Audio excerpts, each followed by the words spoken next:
What if you were given a set of keys, and those sets of keys had access to a mansion with many rooms and amazing benefits and privileges and life experiences and areas that would improve or things that would improve areas of your life?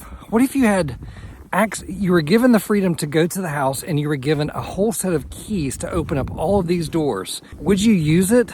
Would you even have the awareness to know that you have some freedoms and some privileges and you're just not taking advantage of it? Something to think about. Let's talk about it. God talks about giving us access to the keys to the kingdom. And some of you may be asking, what in the world are you talking about? And I would say that there are areas of life that we all need some victories over, that we all need to get into. Areas of health, maybe a room for a provision and prosperity, maybe a room for overcoming things in our lives, just a sense of having victory over things. And what if God is always intended for everyone to have access into these rooms, and he's giving us the keys to it? We just don't, first of all, we don't even know that we have the key. And then if we do have the key, maybe we don't even know how to use it. What if we find ourselves in situations where there is a sense that you can be victorious over a problem that's in your life? You can have a sense of accomplishment over something that you've been working at for a very long time, and it feels so close. It feels like you're right on the edge of it, or it feels like it's so attainable. But it's like, it truly is like you're trying to get into a door, and it's like, I know I have the ability to get in this door. I know I've got the right key for it. It's just not working. I can't get in. The key's stuck, or the doorknob is stuck, and I can't seem to get in. And so sometimes I think that we're so close, and that sometimes we just need a little, like a revelation. We need a moment of revelation, a missing piece of, could be just information. It could be that we're just a moment of inspiration or encouragement. It's usually something that is, it's that one small missing piece to the puzzle.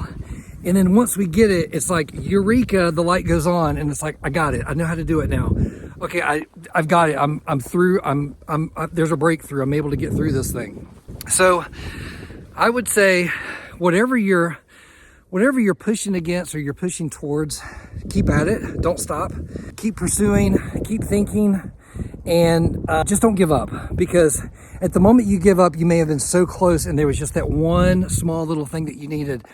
That was gonna make that key turn, get you into the door, and now you're going to have that victory. So just be encouraged. Don't give up.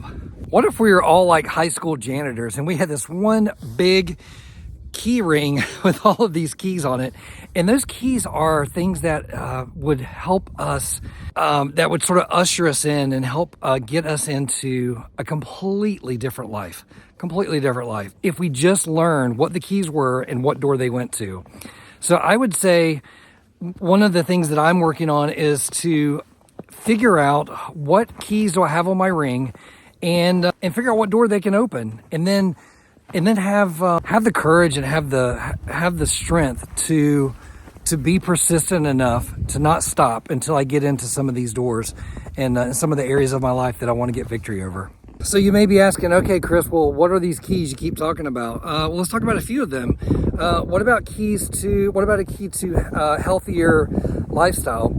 Healthier eating habits, better exercise habits, keys to getting better sleep and better rest. That's certainly one key. How about a key to better relationships? How about that you can have access to a better marriage and or a better relationships with family or friends or significant others if you were doing things like actually showing up, being present, loving on them, serving them, doing things that bring joy and value into their lives.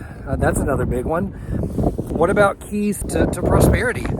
You have assets. You have things in your possession right now all of us have assets. We all have things that are in our possession that we could be utilizing. I have one.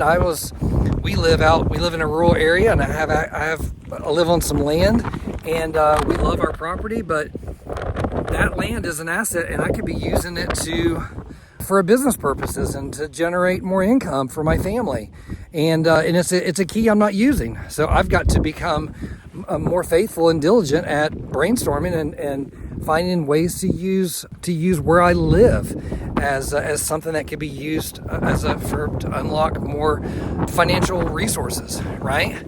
It could be, I mean, there's just so many things. There's so many different areas that you have keys to that.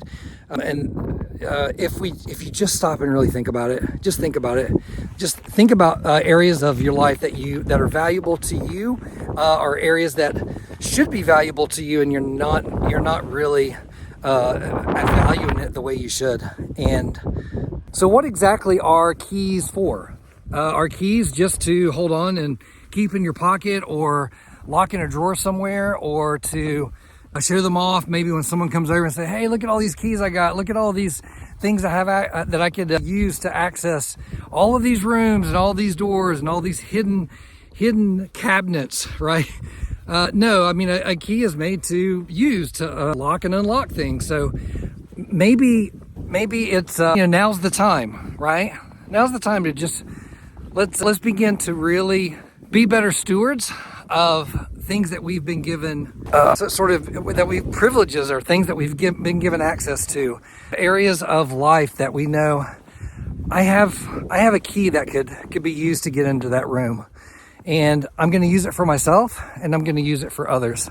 I'm not just going to sit on it anymore and squander it. So let's get those keys out, start using them. I feel like most people don't realize that the things that they need to become truly maybe successful in some areas of their life, or to have a sense of fulfillment, you already have in your possession right now the things that you need. There are books on your shelf that you have not read that would help you to live a better life. There are access to digital products and digital things, or content online that if you were doing a better job of pursuing it and listening to it with some consistency, your life would be so different. And we have access to so many things now, and most people, we just can't use the excuse anymore that, like, we need someone to come and help us, and just if we only knew the right things, or if we only had access to some things like other people that have more advantages than we do. We have, for the most part, most of us have so many things that we're just not tapping into, and we're not taking advantage of. So look around your house, take inventory of things that you have access to right now, and make a plan. Take steps towards being more disciplined. That I'm going to read one to two books a month on an area that will help me live a better life. Maybe I'm going to be more consistent at pursuing content that is designed to enrich my mind and help me to become smarter and just a better manager of my life and of my circumstances, and maybe less entertainment. I think it's there if we open our eyes and look.